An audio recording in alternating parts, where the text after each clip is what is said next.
ఒంటికాలు కలిగిన పక్షులు పలువురిని ఆశ్చర్యానికి గురిచేశాయి. మహానంది సమీపంలోని ఒక వరి పంటలో దర్శనమిచ్చాయి. పక్షులకు 2 కాళ్ళు 2 రెక్కలు కలిగి ఉంటాయని ప్రతి ఒక్కరికి తెలిసిన విషయమే. కానీ ఒంటికాలు కలిగిన పక్షులు కూడా ఉంటాయని నమ్మలేని నిజంగా ఉంది. ఇటువంటి అరుదైన పక్షులు ఎక్కడా కనిపించవు. మహానంది సమీపంలోని ఒక వరి పంట వద్ద ఒంటికాలు కలిగిన ఒక పక్షి కనిపించింది.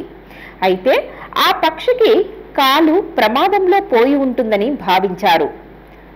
అనంతరం మరో 3 పక్షులు ఒంటికాలుతో వచ్చి వాలాయి. దీంతో ఒంటికాలు పక్షి జాతి ఉంటుందని భావించారు. దగ్గరకు వెళ్లి సెల్లో చిత్రీకరించడానికి ప్రయత్నించగా పక్షులు లేచి వెళ్లిపోయాయి.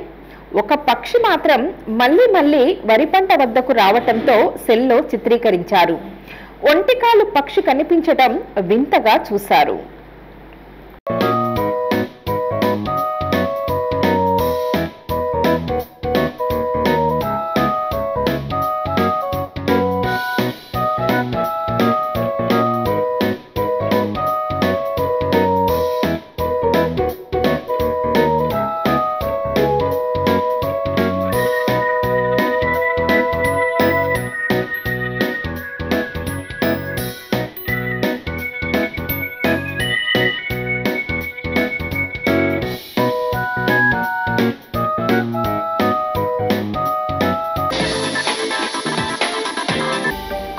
హలో అండి, నేను మీ గిరాక్ Sita. Please do subscribe to Nandyala communications.